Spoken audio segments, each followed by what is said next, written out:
Nilianza kuliona hilo tatizo muda mrefu sana. Na ndio maana nilisema Alhamisi nilisema wiki mbili. Lakini Jumamosi nikabadilika nikasema hatoboi. Yaani baada ya game tu ya Jumapili kuna kitu tu kinakuja kutokea kwa sababu tayari nilishaona si mwalimu ambaye ameonyesha kwamba ana uwezo wa kucontrol kile kikosi cha Young Africans. Ni kikubwa sana kuliko yeye.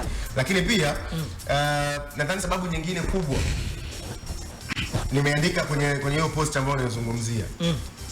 Mchezo ambao wamecheza na Simba Sports Club kwenye hii michezo mitatu. Unajua ameikuta Young Africans ni mbabe kweli wa Simba Sports kwa Simba Sports Club. Akiwa ameshinda michezo 6 mfululizo. Tuko vizuri? Ndio. Anaingia yeye mchezo wa kwanza na Simba Sports Club. Toa sare. Anaenda kutoa suluhu bila kufungana. Tuko vizuri? Anaenda mchezo wa pili. Anaenda kutoa sare ndani ya dakika 90, 120 anaenda kupoteza. Tuko vizuri? Anaenda mchezo wa tatu na Simba wao anaenda kutoa sare ya 2-2. Yes.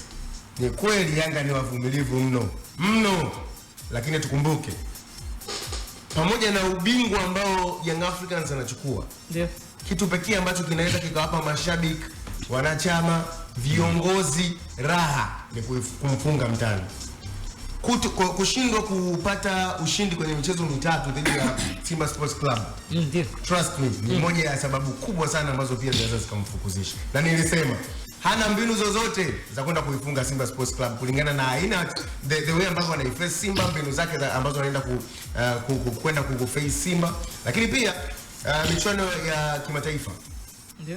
Hii pia inaweza kuwa ni sababu pia ambayo imeenda kumfukuzisha. Inawezekana walimpa tu time kwa sababu waliamini kwamba tayari wamekwisha toka. Kitu pekee ambacho kimebaki ni kupambana kupata ubingwa wa ligi, lakini pia FA wasubiri mpaka mwishoni mwa msimu. Lakini trust me, Young Africans moja ya kitu ambacho wanatamani kiwe cha kawaida ni kwenda robo finali.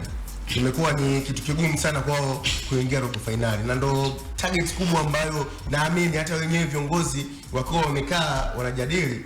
Ni sehemu ambayo wanatamani, yani kama vile ambavyo Simba Sports Club inaitwa mwaka robo, basi hata wao wanatamani kila msimu wanapoingia kwenye michuano ya kimataifa basi walau wao wanafika robo finali. Lakini Pedro ameshindwa kutimiza hilo. Ameshindwa kuiweka Young Africans kwenye hiyo ramani ambayo Young Africans wanatamani kufika. Kwa hiyo binafsi niliona muda mrefu hana maisha kwenye kikosi cha Young Africans, na jana nimeenda kutimia.